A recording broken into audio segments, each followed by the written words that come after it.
boa noite, boa tarde, bom dia. O horário que você estiver assistindo o nosso podcast está valendo. Eu sou o Léo Xavier, sou um dos sócios fundadores da Mori e a gente tem o Podcast D, em parceria com a Fast Company, em que a gente traz pessoas incríveis para dividirem com a gente um tanto da sua experiência no mundo de transformação digital, de inovação e um tanto mais que vale a pena falar no mundo aí de negócios. Eu tenho hoje comigo duas pessoas incríveis, eu vou deixar elas se apresentarem, até porque eu sempre me atrapalho nos cargos, e os cargos são sempre tão complexos, não é? Então, Sanfelice, Zé, por favor, se apresentem aí, muito bem-vindos, um prazer ter vocês aqui comigo, e o papo certamente vai ser muito bom.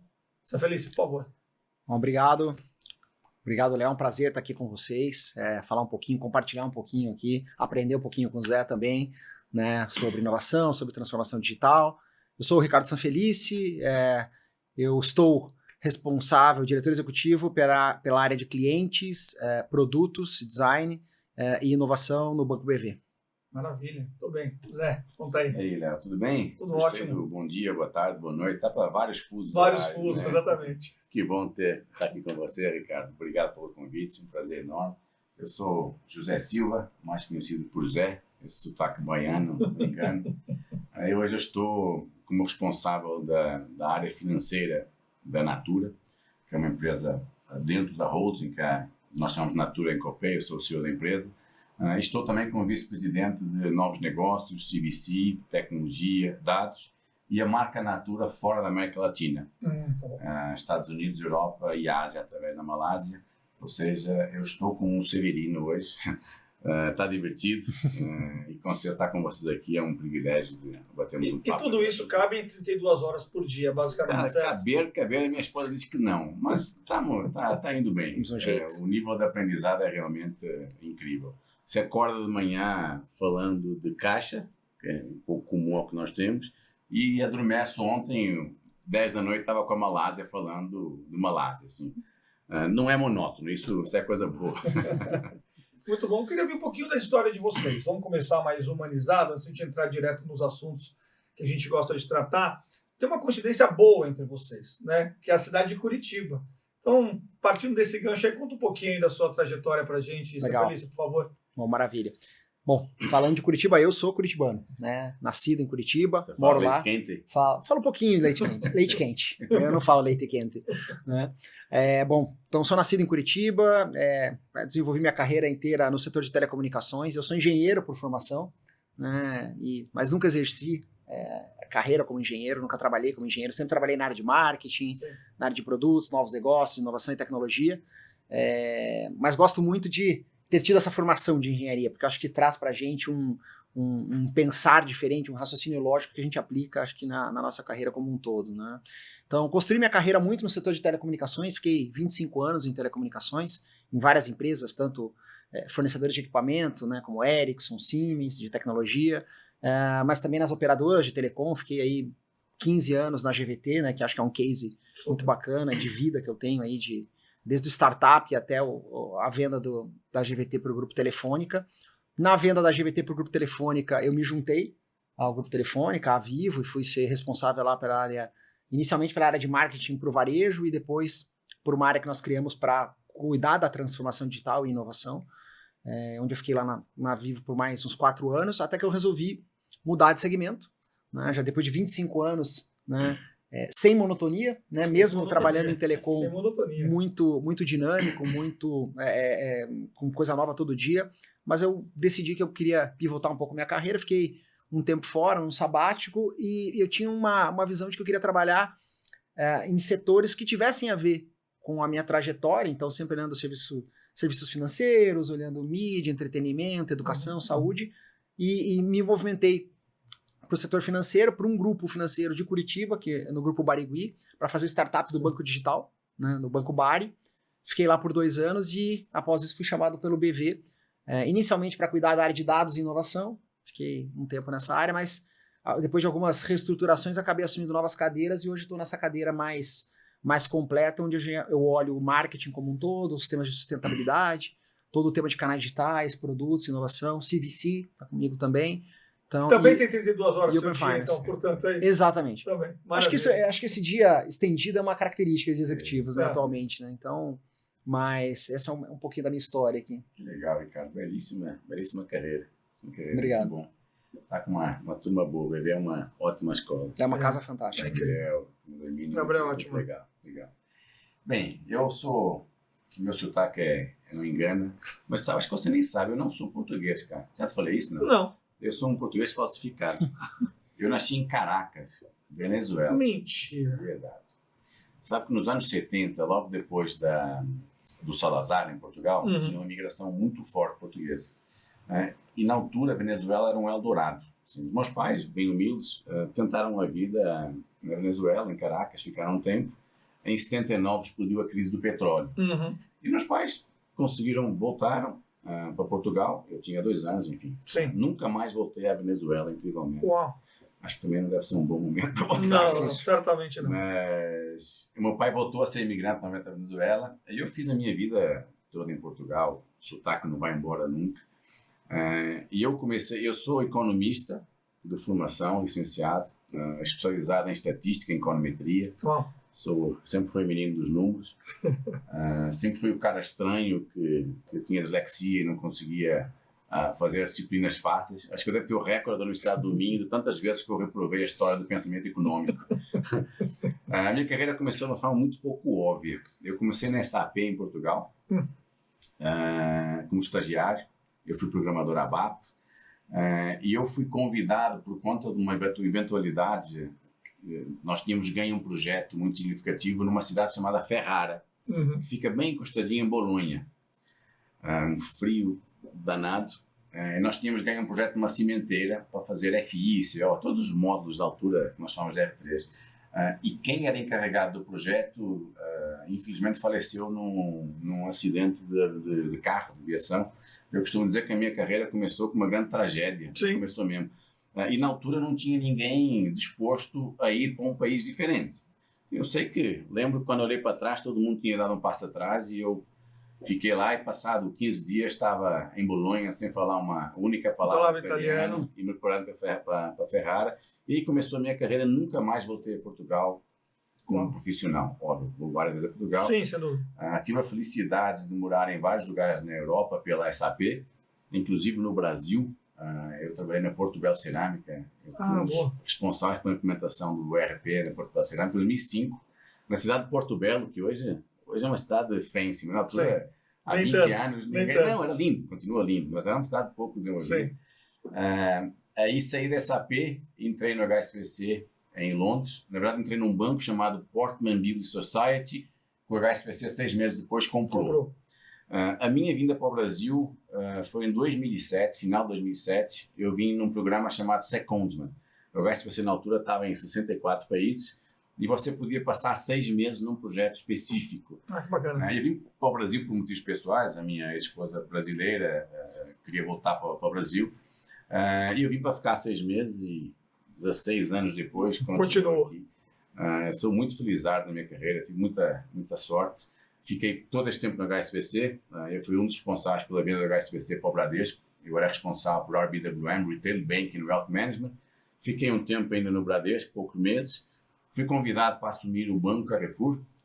Fiquei como CIO e CEO do Banco Carrefour. E mais recentemente, em 21, eu fui convidado para montar uma grande entidade financeira dentro da Natura, que daqui a pouquinho vamos falar, que é um grande negócio de microcrédito desde quase sempre. Só que não era encarado como microcrédito. Exato.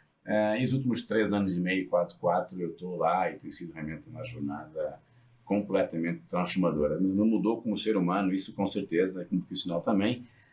E sou muito feliz de estar no Brasil. É o lugar onde eu tive mais tempo. Enfim, minha família aqui, 3 filhos, minha esposa. Enfim, é um privilégio estar aqui com vocês e é um país que tem tanta oportunidade, apesar de tanta dor, mas por onde você olha, se você olhar com a lente certa, tem muita oportunidade. E o link com Curitiba, que você morou lá na época de HSBC? Eu morei lá 10 anos, eu sou absolutamente apaixonado por Curitiba. Sabe que a turma teve uma piada. Quando fui convidado para vir para o Brasil, eu fui convidado por conta da língua. Porque era um projeto específico, não era um projeto nada bonito, era um projeto outsourcing. No final do dia, eu dei muita sorte, eu consegui fazer um outsourcing sem demitir uma única pessoa, foi um negócio muito legal.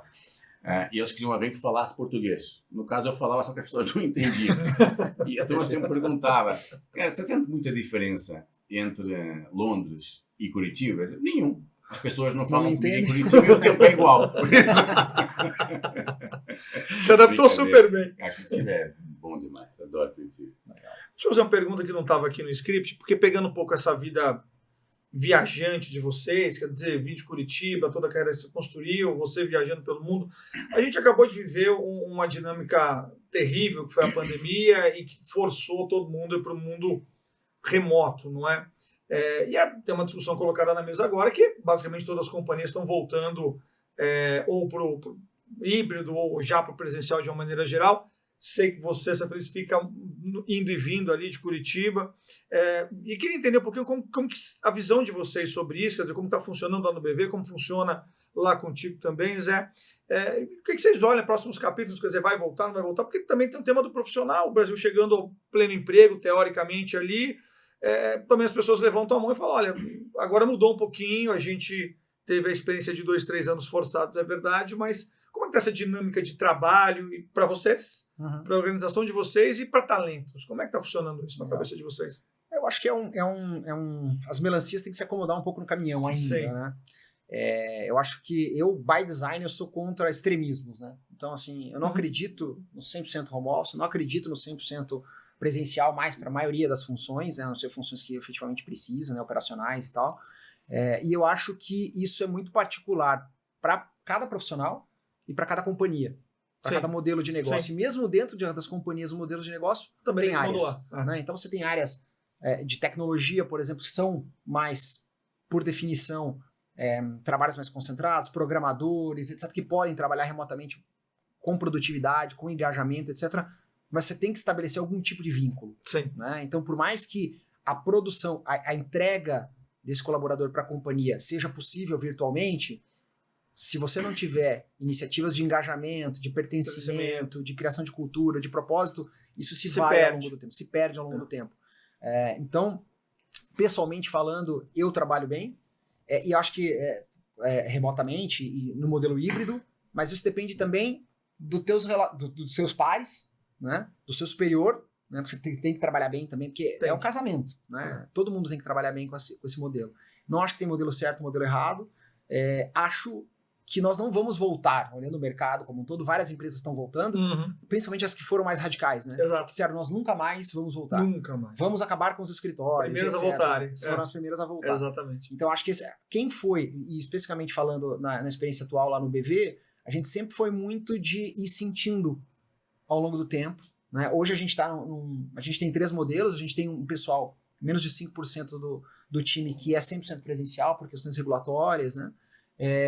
Mais ou menos metade do time está no seu modelo 100% remoto, principalmente os times de tecnologia, dados, etc. A gente tem pessoas fora do Brasil e tem uma questão de mão de obra também que é bem importante levar em consideração. E a gente tem grande parte do time, a outra metade, que está no modelo híbrido e que vão ao escritório de 2 a 3 vezes por semana. Né? De uma maneira bem flexível, combinada, com um call muito grande da liderança.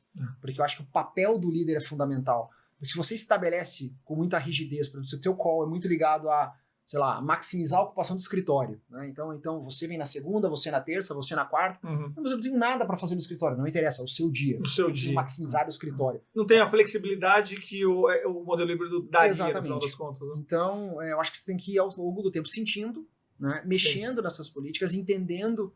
Você tem extremos, né? Você tem casos que as pessoas se aproveitam muitas vezes dessa flexibilidade, mas o que a gente fala muito do BV e propaga muito na cultura é que isso é um benefício, né? E benefício que é mal utilizado, todo mundo perde depois. Né? Então acho que vai muito da responsabilidade. Por isso que o papel da liderança para mim é fundamental para amarrar esse novo modelo. Perfeito, boa. Zé, conta pra gente. Isso é um ótimo ponto. Eu compactuo muito com o que o Ricardo falou.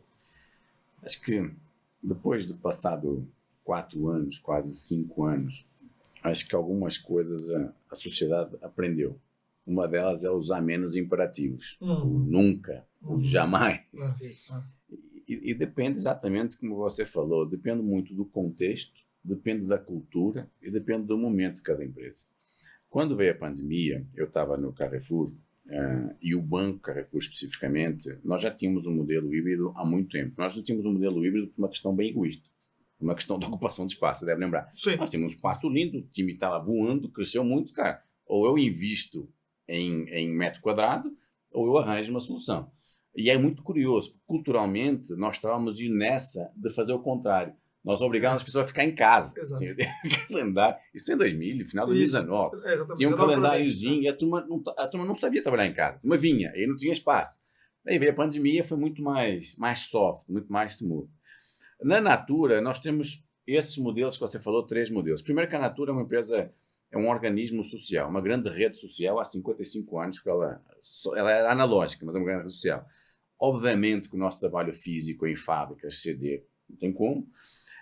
Nós temos também um modelo híbrido para escritório, 3 vezes por semana, qualquer escolha, dentro, obviamente, das engrenagens sociais de cada time, mas tem uma parte de fisicalidade muito forte na Natura, porque é uma grande empresa gregária, sim, uma grande empresa de contato, de touch. Nós temos 3,5 milhões de mulheres que são o nosso grande braço comercial, que são o nosso grande braço de bem-estar bem, de tudo que significa. É high touch. É high touch do Theo.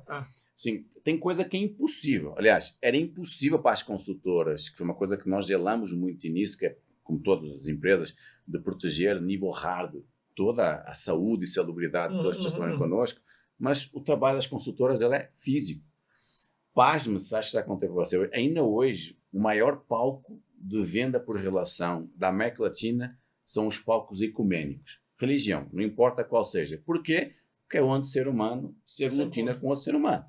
Óbvio que você tem o efeito de digitalização, que você vai para as redes sociais, social selling, tem muito isso. Enfim, tem todos os modelos e sempre respeitando o marco cultural de cada momento da empresa, porque também tem muito a ver com o contexto. Quando você está num momento mais apertado para algum momento, você tem que voltar a ter aquelas raízes, aqueles mantras, aqueles cultos da própria cultura, porque isso te ajuda depois no afastamento dela. E assim vai, você tem que mexer isso o tempo inteiro. Mas é um ótimo desafio, né? E eu sempre uso um termo que tem um motivo para o arroz ser barato e o diamante ser caro. Tem muito arroz e pouco diamante. Quando você vai para perfis específicos, dados, ciência, no nosso caso nós temos muita ciência, desenvolvimento R&D.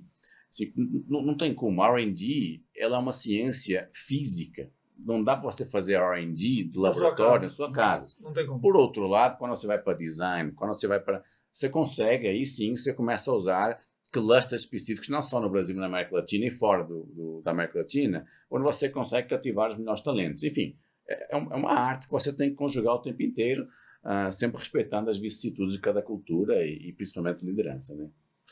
Acho que tem outra coisa que une vocês, tem várias coisas que unem vocês, mas eu queria começar com uma delas que é o mundo dos dados, né? Ambos estão aí com histórias e hoje também com dados. Embaixo eu tenho dito muito que, dado que a gente ao longo do ano, não é, as IA generativas viraram a grande coisa, o grande tema, eu sempre fechava o podcast falando de IA generativas, como e aí, o que vai ser, e tudo mais.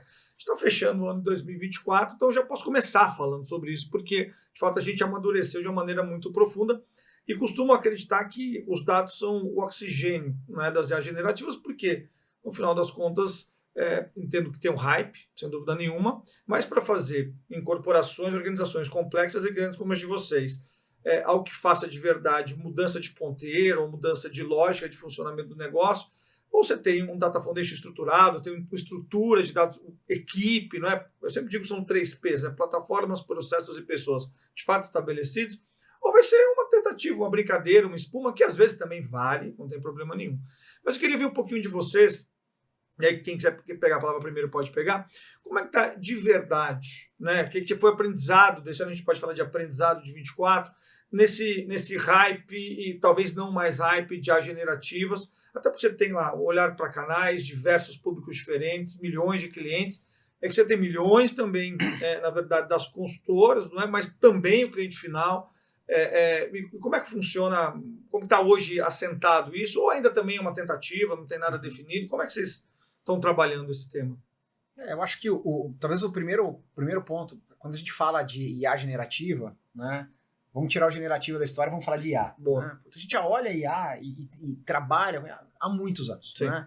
Eu acho que o que o generativo trouxe, né, não foi nem a questão de ser generativo, e sim a interface. Perfeito. Né? Então, essa interface conversacional que foi estabelecida Fácil. com ChatGPT, etc., popularizou e tirou das áreas de dados a responsabilidade, né? Aquele pessoal lá entende inteligência artificial. Aquele pessoal vai fazer o modelo. Nós aqui da área de negócio vamos ficar quietinho aqui. Nós da área de compras. Vamos consumir o modelo, a modelagem foi feita lá. O do pedido, né? Exatamente. Tem lá os bichos grilos, eles pedem. Exatamente. Que é normalmente como se enxerga uma área de inovação, uma área Exato. de digital, depende do ciclo que você está na companhia. E o IA a IA estava um pouco isolado. Então eu acho que a IA generativa trouxe esse acesso, né, essa popularização, né, de um cara de design, por exemplo, de um UXer, por exemplo, tá lá e fala o seguinte, cara, deixa eu criar aqui uma campanha só perguntando pro ChatGPT e pedindo para ele imaginar uma figura desse jeito. É isso aí. Né?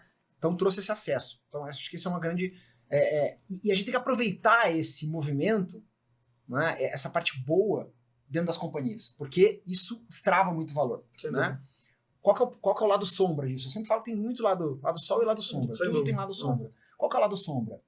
É a falta de controle. O uso indiscriminado, processualizado, então, exatamente. Vou pegar o exemplo do UX. Esse designer, exatamente. Pegando e falando assim, jogando numa ferramenta fora, informações. Deixa eu jogar aqui o manual de marca do BV como input, deixa eu jogar aqui a base que eu vou fazer essa ação e vou ver o que ele vai me criar de campanha. E subir numa campanha que foi criada que pode ser por algum motivo muito similar ao que um outro designer em outro lugar vai criar também. Ou que não tem guardrails de A responsiva, de que tem coisas ofensivas, de que tem coisas xenófobas, que tem coisas racistas, porque isso pode acontecer. Sim. Então, a gente tomou bastante cuidado no BV em estabelecer três etapas. Né? A gente tem uma etapa de foundation, que passa, obviamente, pelos dados. Né? A gente já vinha de uma jornada de construção e de unificação de dados, né? Porque vocês podem imaginar um banco que é formado por diversas instituições financeiras, que ao longo do tempo tinha diversos produtos separados, etc. A gente tinha 15 bases de dados diferentes, data warehouse separados, etc. Então a gente já estava numa jornada construindo essa questão de base unificada. Então, em cima dessa plataforma de dados, você coloca todos os guardrails, políticas, etc.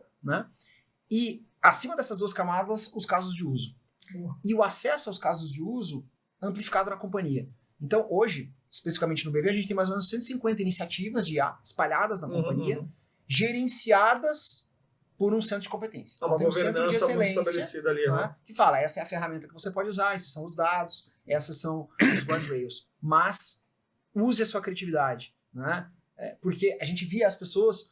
se você não dá esses limites, essas ferramentas, elas vão atrás. Vão usar de qualquer forma. E vão usar de qualquer forma. Então, não dá pra gente querer barrar o tsunami dizendo, não venha, não quero enxergar esse tsunami. Então, acho que tem uma abordagem muito mais pragmática hoje em dia. Então, tem muito hype, tem muita coisa específica, mas eu acho que, pelo menos no mercado financeiro, o que tem dado muito resultado são os casos de uso voltado à eficiência operacional. Ponto. É chatbot no atendimento, é hiperpersonalização de ofertas para marketing, desdobramento de peças em produção de campanhas. São coisas muito de processo produtivo. Né? Então, esse para mim não é mais hype, é fato. E ele está acontecendo e nas companhias. E é assim, inegável. Agora, casos de uso mais avançados, etc., eu acho que a gente começa a pilotar, mas sempre com aquela ideia de que a IA pode ser um copilot, né? Pode ser um copiloto em relação a decisões, a tomada de decisões, a modelos, e não tirando o ser humano da tomada de decisão ou do processo criativo. Que é o binômio do servir e substituir. Né? Tem muito medo ainda com a substituição, e que é inevitável em algumas tarefas, é verdade, mas muito mais colocando ele como servindo a gente pode funcionar. E quando você traz dessa lógica interessante da otimização operacional, acho que esse é um grande foco em geral e tem funcionado. A gente usa uma tríade lá em casa que é o VAP, né? Que a gente entrega para o time com as IAs, com os agentes de IA que a gente tem construído.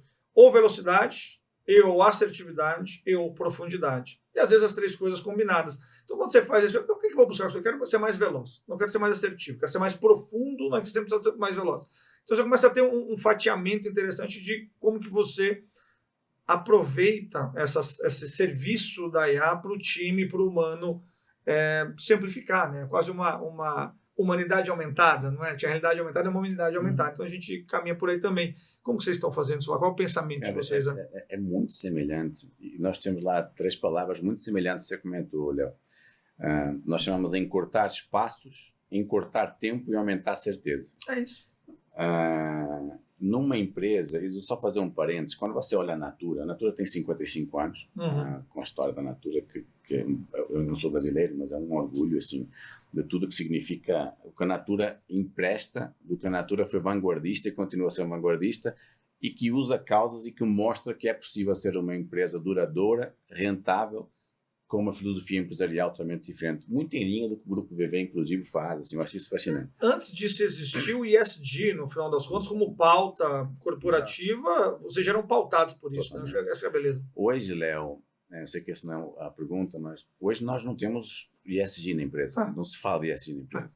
Hoje nós incorporamos um conceito de regeneração no modelo de negócio, porque não tem mais como sustentar. A sustentabilidade já era, meus queridos. Nós temos que regenerar. E quando falo regenerar, não é só do ponto de vista ambiental, é do ponto de vista de sociedades. Isso está totalmente imbuído na nossa dinâmica de negócio. Desde as comunidades onde nós estamos, até a consultora que está no meio do Macapá tentando vender um produto para colocar comida na mesa. Assim, é um ciclo totalmente retroalimentável. Mas, usando muito o teu exemplo, eu pessoalmente acredito que nós estamos passando por uma revolução mais intensa do que a invenção da lâmpada, da eletricidade. Todo mundo fala de IA, mas esquecem que faz 1 ano e 8 meses, nem 2 anos, em que começou a surgir isso existe há mais de 30 anos, mas começou a surgir o advento IA. Isso é muito recente. É muito recente. Então, e nós estamos, sim, produtividades, e aí eu vou para a linha de produtividade de tecnologia, tem sido realmente impressionante. Testes, automação de testes, CI/CD do ponto de vista de reaproveitamento de código, na parte de design, enfim, isso é inconcebível. E uma coisa que você falou, que é a democratização. Hoje, nunca teve tanta gente entendendo de tecnologia e dados. Eu acho isso espetacular, porque você consegue ter conversas cada vez um pouco mais olhadas para negócio. Exato. Ou seja, você se aproximou os conceitos. Mas se não tiver uma governança, vira uma confusão danada. Sim, nós estamos, hoje, nós estamos criando, só resumindo, a parte toda de produtividade, eficiência, back-office, atendimento, assim, é non-brain. Como nós temos o Natura Pay, nós, inclusive, nos influenciamos muito por vocês, nos modelos de crédito, modelos de propensão, enfim, isso existe em crédito há muito tempo. Assim, fala-se de agora, mas sim, é você predizer o comportamento de alguma coisa. Assim, tem muita tecnologia embarcada. E na parte de R&D, assim, hoje a Natura tem o maior núcleo de pesquisa e desenvolvimento de cosmética do Hemisfério Sul. São mais de 600 cientistas em Cajamar, estão convidados para conhecer o negócio espetacular, lindo. Nós produzimos pele humana, assim, lá dentro. E todas as tecnologias embarcadas, não só proprietárias, mas através de terceiros, elas têm uma componente de GenAI, assim, impressionante. Porque você, ao fazer isso, você encurta os tempos de pesquisa. Um exemplo, um dos últimos produtos, um dos últimos bioativos que nós descobrimos e desenvolvemos, ele é o murumuru. Desde a descoberta do murumuru, no meio da selva amazônica, e aqui eu já vou contar como é que se descobre. Ninguém chega lá e diz, olha para a árvore, olha para uma raiz, vai virar um shampoo. Assim, tem uma ciência que é uma ciência social, uma ciência da ancestralidade, que a Natura isso faz um negócio espetacular há 32 anos.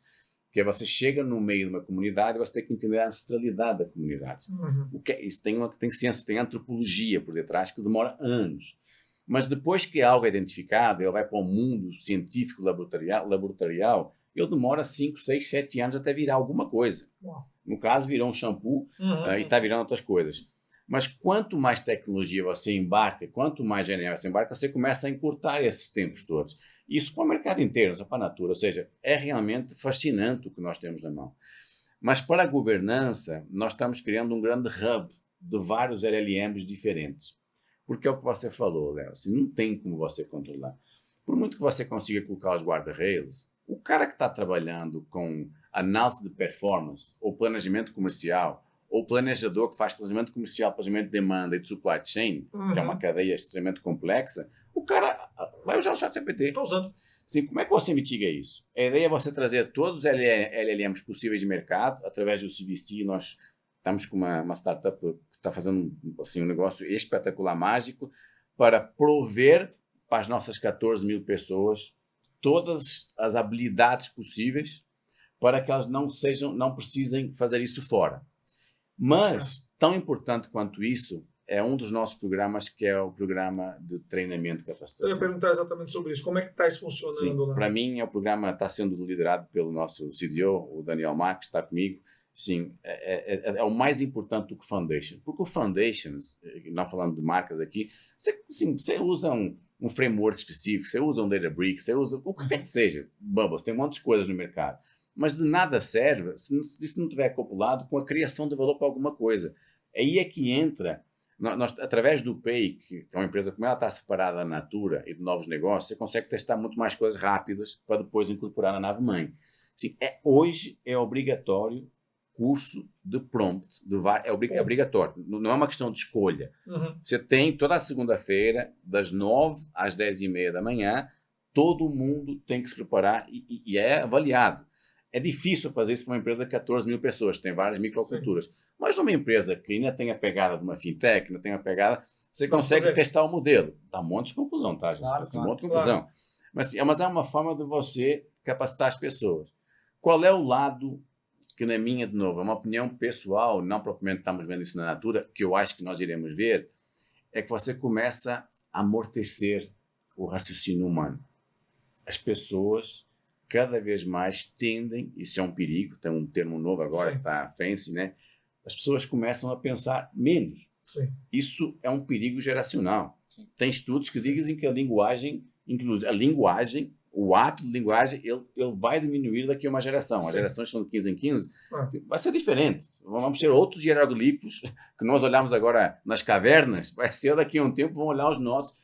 Ou seja, nós estamos passando por uma revolução insana, que talvez não estejamos vivos para ver isso, o impacto disso real, mas eu acho isso fascinante. O Fred Gelli, que é o fundador da Tátil, ele também fala de eco-design há 35 anos, quer dizer, também bem antes do que se imaginava, se falava. E ele tem falado muito sobre a inteligência natural, né, a importância da gente não terceirizar a intuição.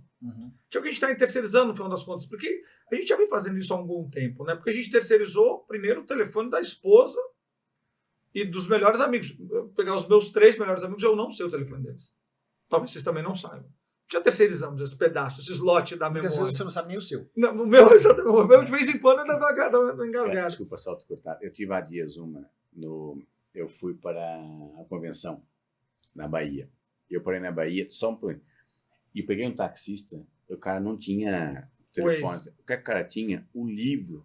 O guia físico. Eu não sabia nem que existia. O famoso Guia São Paulo. Eu não consigo vir da Alphaville aqui sem colocar no Waze. Assim. Eu sei que é uma reta, vou tentar, mas assim, você fica amortecido, né? Que é o limite onde está a amplificação das capacidades e o amortecimento, que você trouxe bem. E o Fred fala exatamente sobre essa terceirização da intuição humana. E o quão perigoso é isso, no final das contas, não é?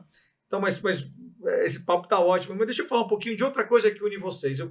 Não foi por acaso, mas algumas coisas vão se conectando. Design também está com vocês. Experiência do cliente também está com vocês. Canais digitais também está com vocês. E, óbvio, aqui boa parte de quem assiste a gente vem do mundo do design estratégico. Alguns programas a gente faz mais centrados mesmo no pensamento do design e tudo mais. E outros a gente dá uma passadinha. Então, esse aqui é um daqueles que eu gostaria de dar uma passadinha, porque tem mais pelo menos 2 bons temas que eu quero explorar com vocês. Mas eu quero entender como que é a estrutura, qual é o pensamento de design. Porque design, e assim como tecnologia, assim como IA, assim como dados, já teve o digital, né? Já foi um departamento, ainda é um departamento, está espalhado, não está espalhado. Qual a importância do design estratégico para o negócio de vocês? E não precisa adorar a pílula também, não. Se de repente ainda for um departamento e a gente está imaginando que seja maior, tudo bem, porque o que a gente ouve muito, eu converso muito com quem está aqui, é sobre, uma fragmentação muito grande da especialidade do designer, que você falou, né? O UX, tem o UX Writer, tem o UX Researcher, tem o Product Designer, tem o Visual Designer e por aí vai, cada semana uma especialização nova. Então tem uma fragmentação de capacidades de inteligências, mas também tem uma fragmentação dentro das companhias em geral, porque está numa área específica, ou está quebrado em algumas áreas, ou está quebrado por jornada, ou está quebrado por produto, às vezes por produto, por jornada e por especialidade. Então, assim, é uma pessoa que no final do dia está vendo um pedacinho de um pedaço de um pedação do todo. E aí tem uma dificuldade brutal e acabamos de falar um pouco das IA generativas. Isso aí é sopa dada para perder relevância no final do dia. Se você é um pedacinho de um pedaço de um pedação de alguma coisa, a chance de você perder relevância é muito grande. Como é que vocês pensam a importância, a estrutura do design estratégico, do pensamento by design, como a gente falava aqui antes, né, essa feliz, no negócio de vocês? Posso ir primeiro? Claro. Nós temos para todos os gostos. Uhum. Tem pizza para todos os gostos. E por quê? E é um negócio curioso, você falou assim, nós estamos vivendo uma muito grande. Assim, uma hiper especialização que tem o lado sombra da hiper especialização. Porque quando você vai para a hiper especialização, eu vou dar exemplos concretos, por exemplo, no Pay, que é uma empresa mais recente, que não deveria ter, mas como é mais recente, está tendo. Sim. Que você, como tem uma hiper especialização, exemplo, de UX Writer, ou de Design Procedure, Exato. Button, etc. Como tem essa hiper especialização, você perde a visão coruja do porquê fazer aquilo. Em termos de propósito, nós só montamos uma empresa financeira dentro da Natura, ela não é para ganhar dinheiro. E não estou aqui falando do podcast. Óbvio que ela ganha dinheiro. Não fica de pé. Ela claro. cria ela captura uma série de excedentes económicos e financeiros que o mercado tem. Porque o meu público específico, que são as minhas consultoras, elas são o mais puro, fiel público do Brasil. Que nós temos 70 milhões de mulheres, de pessoas negativadas. É o meu público. Sim, essa mulher vai conseguir dinheiro no mercado? Como? Sim, até consegue, a custos muito altos. Ou até consegue, numa agiotagem que ainda está muito enraizada neste país como um todo. Por que eu estou falando isso? Quando você vai para a hiperespecialização, se você perder o norte, a estrela norte, do porquê a empresa está fazendo isso, e eu trouxer um UX que eu roubar do Ricardo, levar para um cara hiper especializado, se eu não tiver a conexão do porquê, é muito fácil perder. E nós damos por nós fazendo negócios, produtos, experiências espetaculares, que elas simplesmente não falam com o que eu preciso. Porque o que eu preciso não é o cara que está hiper especializado, que está aqui do teu lado no Brooklyn. É a consultora que está em Ananindeua.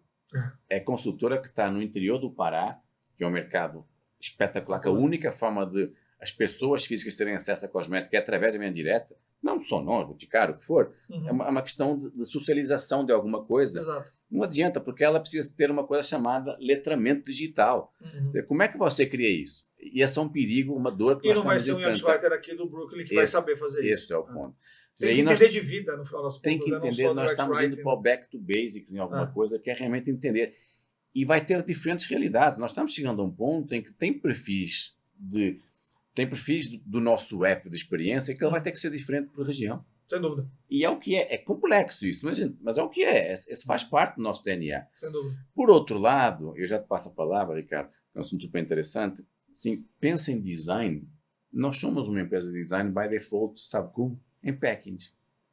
Sim. A Natura, beleza, mas a Natura especificamente é algo altamente presenteável. Nós somos líder de presenteáveis no mercado. O mercado de beleza é presenteável. Aliás, o mercado de beleza, junto com outros mercados, chocolate, flor, bebida, é um negócio explosivo.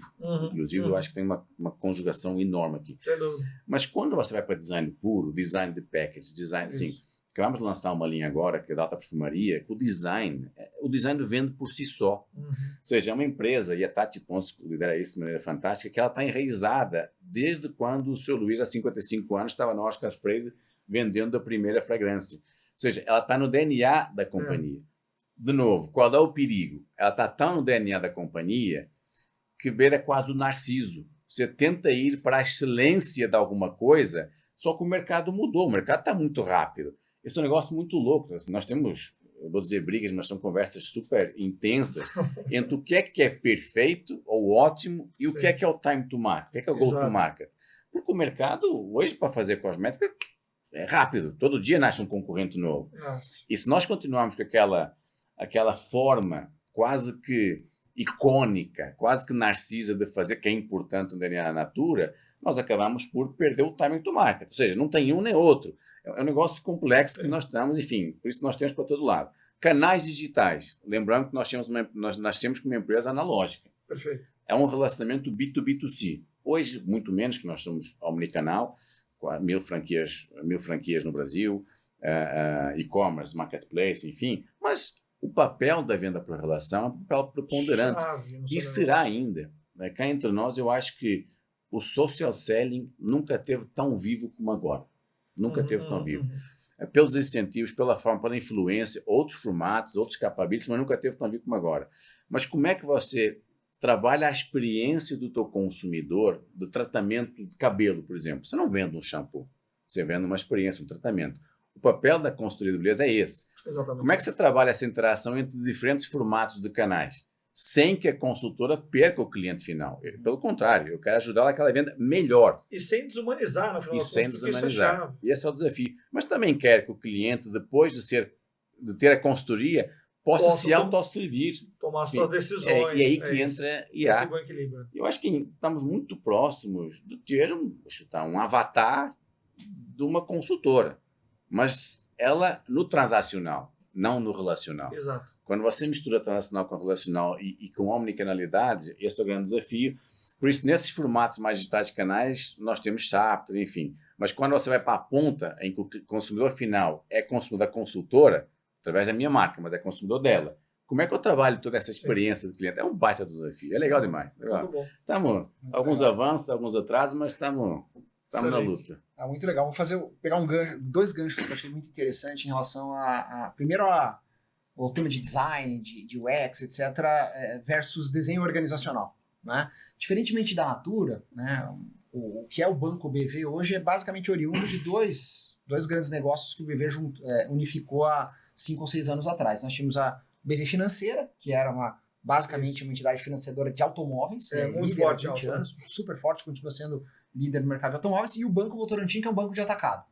Né? Então, essas duas entidades foram fundidas, né, com o desafio de se transformar num banco completo de B2C e de B2B, alavancado nas possibilidades da digitalização, ou seja, né, tendo o canal digital, né, conseguindo expandir a base relacional e assim por diante. Então, o design, a experiência, o UX não é nativo como é na Natura. Né? Então, essa é uma área relativamente nova no banco, tem 5 ou 6 anos. Hoje ela é uma área, mas ela já foi uma área centralizada e com um pool de especialistas que prestavam serviço para as áreas. Hoje não. Hoje a gente atua em muitas áreas, não só em design, mas em outras áreas também. A área de dados funciona da mesma maneira. A gente trabalha no modelo de hub spoke. Então a gente tem um hub onde estão as melhores práticas, o design system, as regras, etc., os manuais de marca e assim por diante. Mas os UXs e designers estão espalhados na companhia, nas squads. Hoje o BV tem mais ou menos 140 squads atuando em paralelo, sejam elas squads de desenvolvimento ou de negócio, de operação. Sim. E dependendo do escopo da squad, ela tem alocado um Product Design, um UX Research, um UX Writer e assim por diante. Tá? Então, eles atuam de maneira descentralizada para estar perto da ponta, para entender a realidade da ponta, porque o outro gancho é o B2B2C. Né? O modelo de financiamento de automóveis é essencialmente B2B2C. Né? Então, o que se passa numa loja de uma revenda de automóveis, né, em Cariacica? Vida real. Como real. É que faz? Esse designer, esse UX Research, etc., tem que viver essa experiência. Né? De novo, não é o designer aqui do Brooklyn que vai conseguir entender como é que se vende um carro, como é que se financia, como é que é a relação do lojista com o cliente final, como é que ele fala do BV. Porque, tipicamente, muitos dos nossos clientes são nossos clientes e acham que financiaram o carro como lojista. Ele fala assim, eu recebo um boleto todo mês, eu pago esse boleto, mas eu negociei com o cara ali, fez a conta para mim. Ele não sabe se ali está o BV, se ali está outro banco, outra financeira. Total. Então, essa construção de relacionamento, para você ter, né, muito que você falou o papel da consultora, como é que eu faço com que esse agente que está lá na ponta, essa loja de carros, comunique o BV, construa essa primeira relação com o BV. Porque eu não quero que ela acabe ali. Né? Eu não quero que ela dure 48 meses de contrato de um financiamento de carro. Né? O que a gente quer? A gente quer que esse cara abra uma conta com a gente, tenha um cartão de crédito. E nem que seja só pagar o boleto todo mês. Todo mês o cara lembra, mas também para pagar um boleto. O que mais além disso? Mas o que mais, né? Eu posso ajudá-lo e usando o CVC, a gente usa, né, o Corporate Venture Capital, a gente tem atraído empresas para esse ecossistema. Então, eu te ajudo a pagar seu carro. Você vai pagar seu IPVA, você não tem como pagar o IPVA? Eu facilito para você. Eu faço um empréstimo para você parcelar né? Ó, você tem uma multa para vencer, você não consegue pagar a multa? Eu posso te pagar essa multa, e assim por diante. Então, ajudar o motorista a gerenciar o carro. Então, para viver, essa é uma outra realidade. Essa é uma realidade, por exemplo, de um product designer que tem que estar pensando com outra cabeça do que aquele outro product designer que está olhando essa revenda que está lá em Cariacica. É curioso, a gente tem um time nosso hoje espalhado em 52 cidades. 52. E isso dá riqueza, porque no final das contas, as pessoas vivem essas realidades, né? O nosso time está espalhado vivendo essas realidades que não estão também nos grandes centros. Até a gente tem uma meta, inclusive, de diversidade também geográfica, né? Além dos vários recortes que a gente faz. Isso faz muita diferença, porque a gente trabalha com vocês, com clientes estão no Brasil inteiro, às vezes fora do Brasil e tal. Então, esse cheiro, esse tempero, esse gosto, esse entendimento de Brasil traz um valor, porque realmente as realidades são completamente diferentes. Sim. Falei que eram 2 temas, a gente já falou no primeiro que era o design, a gente agora vai ir caminhando aqui mais ou menos para o finalzinho. O outro tema você tocou rapidinho, você também tocou rapidinho, que é o CVC, que é o Corporate Venture Capital, que como que vocês... Tem casos e casos, eu sei, quer dizer, tem uma lua de mel e agora parece, de uma maneira geral, o mercado de CVC está sofrendo um pouco por desalinhamento, fundamentalmente com os parceiros ali de gestão e tudo mais. Conta um pouquinho da história de vocês com o CVC, o que tem funcionado, por que um CVC, como é que é a dinâmica, os porquês disso, o que tem de aprendizado positivo aí? Até recentemente, a Associação Brasileira de Venture Capital publicou um estudo que entrevistou 50 gestores de CVC para entender um pouco do momento. E o interessante desse relatório é que ele é um estudo que não é só quant, porque quant a gente tem quantidade de deals, né, investimento e tal. E não, ele foi bem quali, né, para entender qual era o momento que a gente estava passando. Então, acho que o momento é o inverno, né? Então assim, a gente está nesse momento de queda, então você pega 23 para 24, uma redução absurda, né, do deal flow, etc. E obviamente a gente também dentro do BV se adequou a isso, a gente vinha, o CVC do BV tem aí seus 7, 8 anos já, né?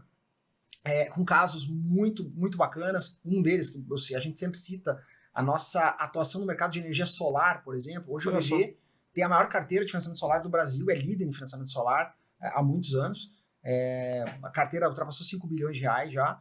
E é uma carteira nova, uma carteira que não existia. Que era muito importante para o banco ter diversificação. Né? Nosso balanço era muito concentrado no mercado de automóveis. Né? Então, fruto dessa estratégia de diversificação, o Corporate Venture Capital entrou como uma alavanca para isso e a gente investiu, né, numa startup. Qual é a startup? Na Portal Solar. Né? E a gente tem uma... Tô do Elcio ainda. Exatamente.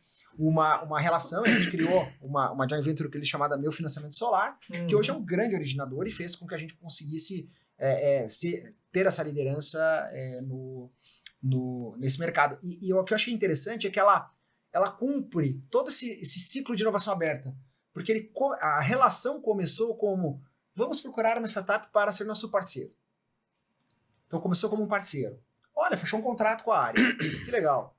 Vamos ver a sinergia. Opa, tem oportunidade de investir. Vamos investir pequeno. Investir pequeno. Esse negócio continua crescendo.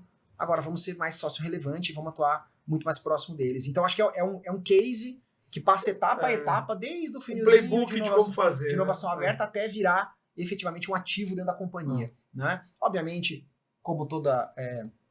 a gente tem vários exemplos positivos e vários exemplos de... Como todo Venture Capital. Como todo Venture Capital.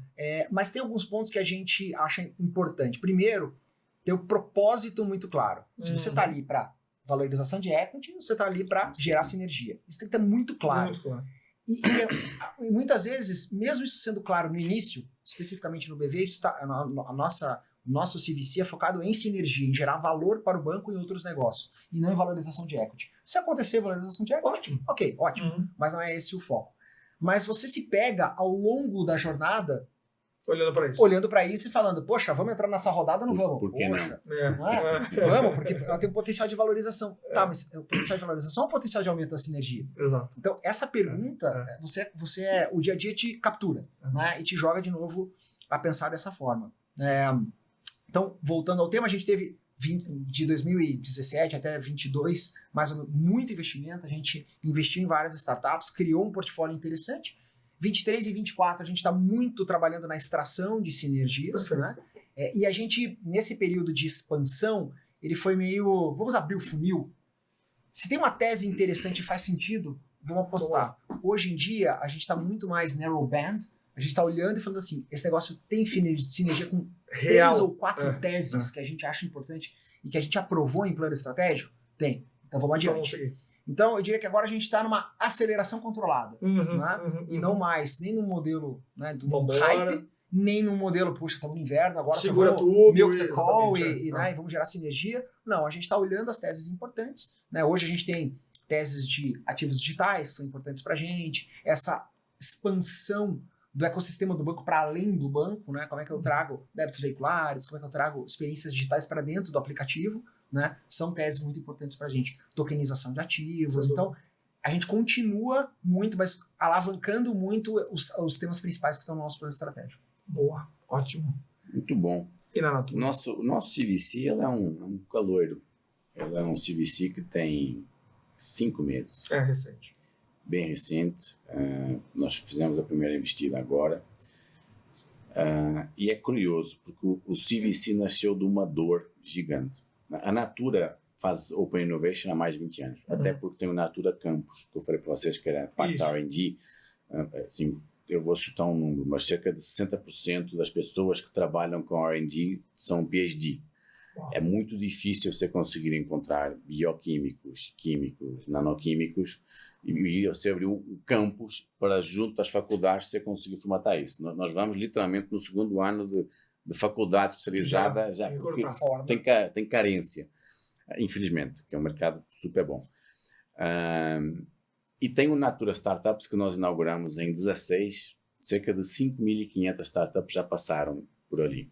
É um grande para-raios de tudo que você possa imaginar. Desde uma startup que está no Pará ou em Manaus trabalhando com bioativos ou com bioinfluência para ingredientes, até startups de dados que estão aqui. Enfim, ela é muito eclética. Sim. Por que eu digo que começou com uma dor? Dessas, cerca de 55 funilaram, elas trabalham conosco em sinergias. Ou seja, tem capabilities que a Natura não tem, você empresta.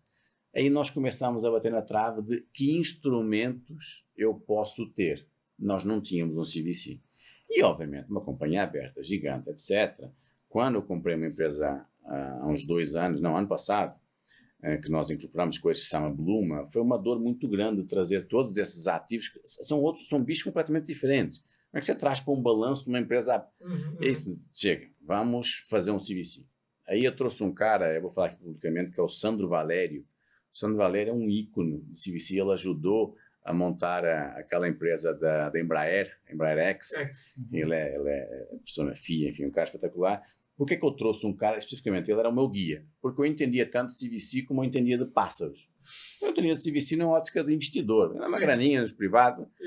E aí eles nos ajudou assim. Aí tem a Tamara que está com o meu time, que é Head CVC hoje, é uma especialista de CVC sem nunca ter feito um CVC. Aí implementamos o CVC, fizemos a primeira investida e muito que você falou que são as teses. Sim, tem 4 teses que elas são mandatórias, porque o nosso CVC é o primeiro CVC de impacto. Nós trouxemos a Vox talvez seja das primeiras. A primeira, Daniel Wies, 15 anos Dani, agora. Fez há 15 anos. O Dani, não sei se foi a primeira ou não, mas com certeza das mais impactantes de impacto. E as nossas testes são todas de impacto. Ou de impacto socioambiental, ou de impacto do ponto de vista de capilaridade social, treinamento e capacitação de todo o meio social que envolve as consultoras. Tem outra vertical que tem a ver com capabilities que nós não temos, Gen AI, digital, enfim. E tem um que tem a ver com novas gerações. Assim, qual é o impacto da beleza e serviços para as novas gerações? Porém, sem perder o impacto nas gerações que estão progredindo. Perfeito. A população está envelhecendo. Como a Natura está em vários países, nós temos diversos recortes sociodemográficos. E tem sido realmente, aparece montes de coisa boa. Com a perspectiva, cara, se eu colocar uma grana aqui, esse troço vai dar... Não. Aí entra o Dani, que é o nosso pessoal. O nosso fundo é de impacto. Eu acho isso espetacular. Voltando só a um ponto que você falou de inverno, e aí um pouco a minha cabeça mais matemática, estatística, sinceramente, eu acho que, como você usou o termo, o caminhão de melancia estabilizou. Sim, ele não é que está um inverno, é que estava um verão eterno. Assim, tinha múltiplos, gente. Porque, assim, estava uma primavera florida. Assim, não tem coisa mais implacável que a matemática. Você pode torturar os números como você quiser, mas eles não deixam de ser números. Não fazia sentido os números. Sim. E, obviamente, deu uma acomodada.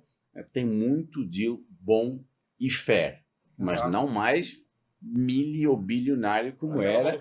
Assim, e, com todo respeito, montes de boutique que surgiu, acabou que assim, a maré esvaziou, tem um monte de gente, mas tem um monte de gente, e acho que isso inclusive traz melhor inovação.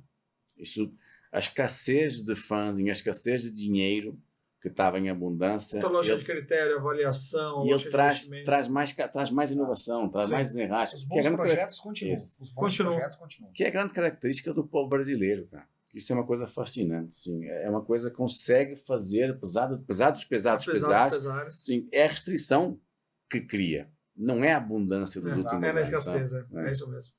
Olha, senhores, que baita papo. A gente ia ficar só 45 minutos, foi 1 hora já. É mesmo? Que legal. Já foi incrível, mas eu queria terminar humanizando também. Queria ouvir de vocês, também não estava no script, então vou dar um tempo para vocês pensarem, eu fico aqui enrolando. Mas uma dica ou de um livro, ou de um podcast, ou de um programa bacana, uma série, um filme. O dia está chegando aí, vamos ter um tempinho mais com a família, um tempinho mais em casa, então guardar um pouquinho de tempo para ir para onde? Que dicas vocês têm aí? Fiquem pensando. Cara, essa pergunta é tricky, né? Quem faz podcasts 10 vezes por semana. Eu gosto bastante, na linha de design, já que a gente está na linha principal aqui do podcast, eu gosto muito das literaturas sobre o Steve Jobs, sobre a Apple. Eu acho o case da Apple, apesar de perder um pouco da essência ao longo do tempo, etc., eu acho que ainda tem a sua magia. E eu gosto muito da biografia, né, do Steve Jobs. É incrível. É muito boa. E eu gosto do Incrivelmente Simples. Que eu acho, né, assim, é algo que a gente é muito capturado aí pro complexo, né? A gente é muito empurrado pro complexo no nosso dia a dia.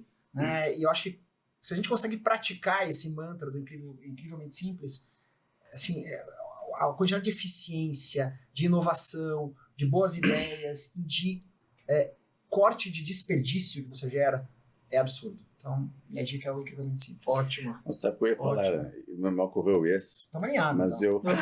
me ocorreu Vocês estão mega. A gente fez um podcast super alinhado. Foi impressionante. Me ocorreu exatamente pelo motivo que você falou. Assim, nós até falamos um pouco de AI, GenAI.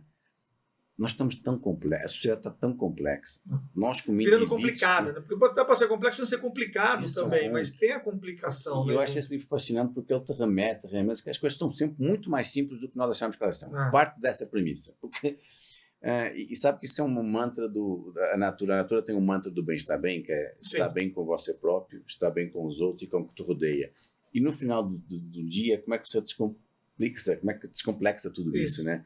Eu falei que eu mudei como ser humano depois que entrei para a natura. Eu vou dar um livro que não tem nada a ver com o que nós falamos aqui, mas eu acho que é um livro que me fez pensar demais. Chama-se A Biblioteca da Meia-Noite. Procure. Assim, uma história, assim, é uma pessoa que estava em pré-morte e ela tem uma biblioteca. E ela tem que escolher um livro da biblioteca. E cada livro que ela escolhe é uma escolha da parte da vida dela que ela não fez. E ela vive parte dessa vida. Muito louco. Por que eu estou falando isso? Cara, porque no final do dia, tudo tem a ver com escolhas. Tudo a ver com a forma como você capturar. Isso é fascinante. E série, acabei de ver o Senna ontem. Óbvio que eu não tinha tanto conhecimento de Senna, tanta paixão como vocês, mas a série está muito bem montada. Muito bem feita. Muito bem montada. Baita parabéns a quem fez. Vocês devem morrer de orgulho com isso, né? E o Gabriel, o ator, ele está fantástico. Mandou bem demais. Senhores, muito obrigado, Zé. Muito obrigado, São Feliz. Foi um prazer estar com vocês. Tenho certeza quem está ouvindo, quem está assistindo, curtiu também. Então é isso, gente. Muito obrigado pela audiência, obrigado pelos comentários que vocês fazem aqui para a gente também. Agradecer aos nossos convidados. Até logo. Um abraço. Obrigado, queridos. Obrigado. Obrigado, gente.